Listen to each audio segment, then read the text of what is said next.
नमस्कार किसान भाइयों, आप देख रहे हैं विजय किसान और मैं आपका होस्ट डॉक्टर निकुंज कुमार विजय। पंचायत अपने अंतिम सोपान की ओर बढ़ रही है।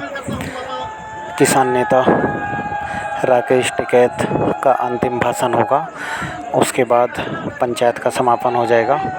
तो अभी आप देख रहे हैं किसान महापंचायत को काफ़ी भीड़ जुटी है। लगभग 2.5-3 लाख लोग मुजफ्फरनगर में जुटे हैं।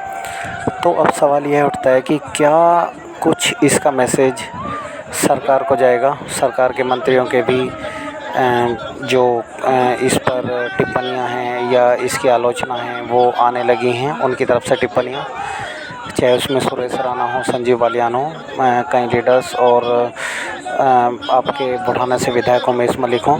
तो सब अपनी अपनी राय टिप्पणी पंचायत पर आने लगे। किसान नेताओं के अपने तर्क हैं और जो सरकार है या सरकार के चुने हुए प्रतिनिधि हैं उनकी तरफ से उनके अपने तर्क हैं। तो हमारा तो यही सवाल है कि किसान को इस सबसे क्या मिलने वाला है।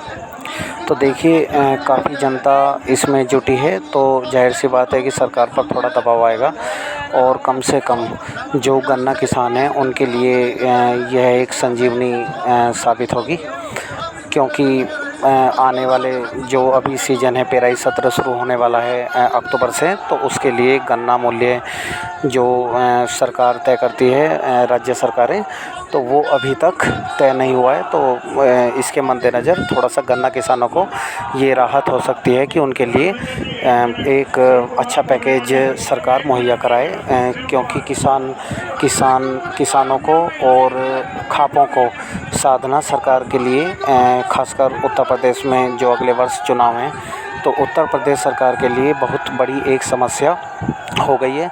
तो इस समस्या से निपटने के लिए कई चीज़ों पर सरकार ध्यान दे सकती है, जैसे किसानों के लिए सस्ती बिजली, गन्ना किसानों के लिए स्पेशल पैकेज और कुछ इस तरह की भी घोषणाएं हो सकती हैं जो थोड़ा सा अमेंड, ये जो बिल्स थे तीनों, तो इन सब में जो कॉन्ट्रैक्ट फार्मिंग को लेकर या एमएसपी को लेकर या इस सब में है, तो इसमें भी हो सकता है कि केंद्र सरकार भी थोड़ा सा दबाव में आए। लेकिन जिस तरीके से केंद्रीय सरकार और इन सब के जो एक तरीके से टिप्पणियां आनी शुरू हो गई हैं सांसदों की, मंत्रियों की, विधायकों की, तो उस सब से यही लगता है कि सरकार अभी झुकने के मोड में नहीं है, चाहे वो केंद्र सरकार हो या राज्य सरकार हो।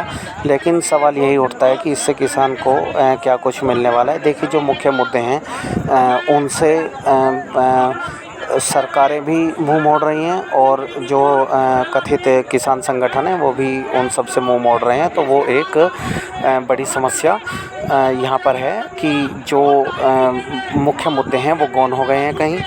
तो इस सब से यही निष्कर्ष निकलता है कि दोनों तरफ से एक अपना खुद को सही साबित करने वाली एक कवायद है। लेकिन जो आम किसान है वो काफ़ी संख्या में जुटा है और काफ़ी भीड़ आप देख सकते हैं। और सभी जाति धर्म से जुड़े हुए लोग जो किसान हैं वो सब महापंचायत में शिरकत कर रहे हैं। तो ये एक काफ़ी अच्छा एक संकेत है विपक्ष के लिए, संपूर्ण विपक्ष के लिए आने वाले 2022 विधानसभा चुनाव को लेकर। और जो आपके सरकार है जो वर्तमान में, तो उनके लिए यह एक थोड़ा सा खतरे की घंटी साबित हो सकता है। तो देखते हैं आने वाले समय में क्या कुछ है। लेकिन सीधा यही है कि जो हमारे किसान नेताओं की राजनीतिक महत्वाकांक्षा भी किसी से किसान नेताओं की छुपी नहीं है। जैसा चडोनी साहब ने भी कहा कि भाई अब हमने सभी को देख लिया है। मतलब वो विपक्ष पर भी सीधा निशाना साध रहे थे और सत्ता पक्ष को तो शुरू के दिन से ही इन लोगों के मतलब एक किसान नेताओं के निशाने पर है ही। तो उसमें सीधा है कि भाई अब की बार हम पंचायती उम्मीदवार खड़े करेंगे और ये सब है। तो बहुत जल्दी हो सकता है कि इसकी औपचारिक घोषणा भी हो जाए और जो संयुक्त किसान मोर्चा है इसी के बैनर तले इलेक्शन लड़ा जाए पूरे उत्तर प्रदेश में, हरियाणा में, पंजाब में, उत्तराखंड में। तो जो अभी जिन स्टेट्स में इलेक्शन होने हैं उनमें पूरा जोर किसान संगठनों का पूरा का पूरा किसान मोर्चा का रहेगा कि भाई वो पूरा का पूरा फोकस एक तरीके से जो सत्ताधारी दल हैं, स्पेशल बीजेपी, तो सब बीजेपी को उखाड़ फेंकने वाली बात सब जगह होगी।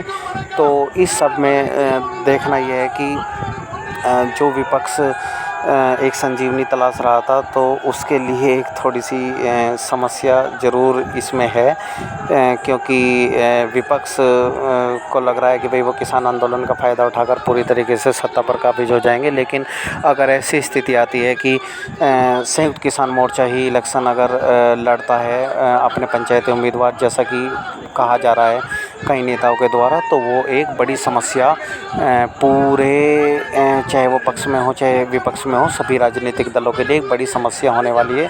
क्योंकि अगर ये सब यहाँ पर उत्तर प्रदेश जैसे स्टेट में हुआ और हरियाणा, पंजाब, उत्तराखंड जैसे स्टेट में हुआ, तो आने वाले समय में पूरे भारत में यही फिर एक स्थिति बनेगी।